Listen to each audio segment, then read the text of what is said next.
नमस्कार, स्वागत आहे तुमचं स्नेहा संग्रह टॅरो या माझ्या आध्यात्मिक यूट्यूब चॅनलवर। आज आपण पाहणार आहोत कर्क राशीच्या व्यक्तींसाठी जुलै 2025 महिन्याचं अत्यंत सविस्तर भविष्य। कर्क राशी ही जलतत्व राशी असून संवेदनशीलता, काळजी, प्रेमळपणा आणि घरगुती मूल्यांशी निगडीत आहे। ही माहिती तुमच्या चंद्र राशी, सूर्य राशी आणि लग्न राशीवर लागू होते। चला तर मग सुरुवात करूया या महिन्याच्या ग्रहस्थितीपासून। या महिन्यात गुरु मीन राशीत आहे, ज्याचा शुभ परिणाम तुमच्या 9व्या भावावर होईल।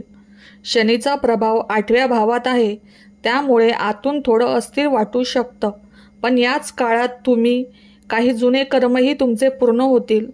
सूर्य कर्क राशीत प्रवेश करत आहे 15 जुलैच्या आसपास, त्यामुळे आत्मविश्वास, कुटुंबावर लक्ष केंद्रित होईल। मंगळाची स्थिती थोडी अस्वस्थ असू शकते, विशेषतः भावनिक निर्णयांमध्ये सावध राहणं आवश्यक आहे। प्रेम संबंध असणाऱ्यांसाठी हा महिना थोडासा गुंतागुंतीचा असू शकतो। जुन्या गोष्टींचा उगम होऊ शकतो। पार्टनरसोबत गैरसमज टाळा आणि संवाद वाढवा। 10 ते 18 जुलै दरम्यान मतभेद शक्य आहे। एकटे असणाऱ्यांना अचानक एखादी ओळख गोड वाटू शकते, पण लगेच निर्णय घेऊ नका। विवाहितांसाठी घरगुती प्रश्न, आर्थिक योजनांवर चर्चा होईल। संतुलन ठेवणं महत्त्वाचं आहे। शुक्र 23 जुलैपासून शुभ संकेत देईल, त्या दरम्यान प्रेमात सुसंवाद वाढेल। नोकरी करणाऱ्यांना सुरुवातीच्या आठवड्यात मानसिक दबाव जाणवू शकतो। वरिष्ठांच्या अपेक्षा वाढतील, परंतु 12 जुलैनंतर परिस्थितीत बदल होईल। तुमचे प्रयत्न ओळखले जातील। ज्यांची नुकतीच नवीन नोकरी घेतली आहे त्यांना स्थिरतेचा अनुभव येईल। व्यवसाय करणाऱ्यांसाठी नवे प्रोजेक्ट किंवा पार्टनरशिप सुरू होण्याची शक्यता आहे, पण गुंतवणूक करताना योग्य सल्ला घ्या। पुरातन व्यवहार, खाजगी कर्जे यामध्ये सतर्क राहा। महिन्याच्या पहिल्या भागात खर्च वाढलेला जाणवेल। घरगुती वस्तू, मेंटेनन्स, औषधोपचार या बाबी खर्चात भर टाकतील। मात्र 17 जुलैनंतर नवीन उत्पन्नाचे स्रोत मिळू शकतात। एखादं अडकलेलं पैसे परत मिळण्याची शक्यता आहे। गृह खरेदी किंवा प्लॉट गुंतवणुकीचा विचार करत असाल तर 21 जुलैनंतर निर्णय घ्या। शेअर्स, म्युच्युअल फंड्समध्ये सल्ल्यानंतरच पुढे जा।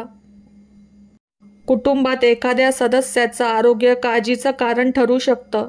आई वडिलांसोबत अधिक वेळ घालवा। घरात जुनी नातेसंबंध सुधारण्याची संधी मिळेल। सामाजिक क्षेत्रात तुमचं नाव होईल। धार्मिक कार्यक्रम, सामाजिक भेटीगाठी या महिन्यात वाढतील। एखादा जुना मित्र संपर्क साधेल, ज्यामुळे नवीन शक्यता उघडतील। या महिन्यात मानसिक आरोग्याकडे विशेष लक्ष द्या। तणाव, डोकेदुखी, झोपेच्या त्रासांची शक्यता। जुनं दुखणं असलेल्यांनी नियमित तपासणी करावी। ध्यान, प्राणायाम, चालणे यामुळे आराम मिळेल। मधुमेह किंवा उच्च रक्तदाब असलेल्यांनी आहारात योग्य बदल करावेत। हातपायात दुखणं किंवा थकवा जाणवू शकतो, त्यामुळे पुरेशी विश्रांती घ्या। 2, 9, 17 आणि 19 जुलै या तारखा शुभ आहेत। सोमवारी पांढऱ्या फुलांनी महादेवाला अभिषेक करा। ओम नमः शिवाय या मंत्राचा रोज 11 वेळा जप करा। घरात तुळशीचे रोप ठेवा आणि दर गुरुवारी घरात गूळ आणि तुपाचा दीप लावा। तुमचं चंद्रतत्व मजबूत करण्यासाठी पाण्याशी निगडीत उपाय जसं की नदीत दीपदान किंवा आंघोळीनंतर शांती मंत्र हे उपयुक्त ठरतील। कर्क राशीसाठी जुलै महिना भावनिक असला तरी अंतर्मुख होण्याचा आणि घरगुती नात्यांना जपण्याचा आहे। नवीन दिशा मिळवण्यासाठी संयम आणि सकारात्मक दृष्टिकोन ठेवा। तुम्हाला हे राशी भविष्य आवडलं असेल तर चॅनेलला सबस्क्राईब करा, व्हिडिओला लाईक द्या आणि कमेंट करून तुमचं उत्तर जरूर सांगा। पुन्हा भेटूया पुढच्या राशी भविष्यात। तोपर्यंत धन्यवाद आणि शुभेच्छा। श्री स्वामी समर्थ।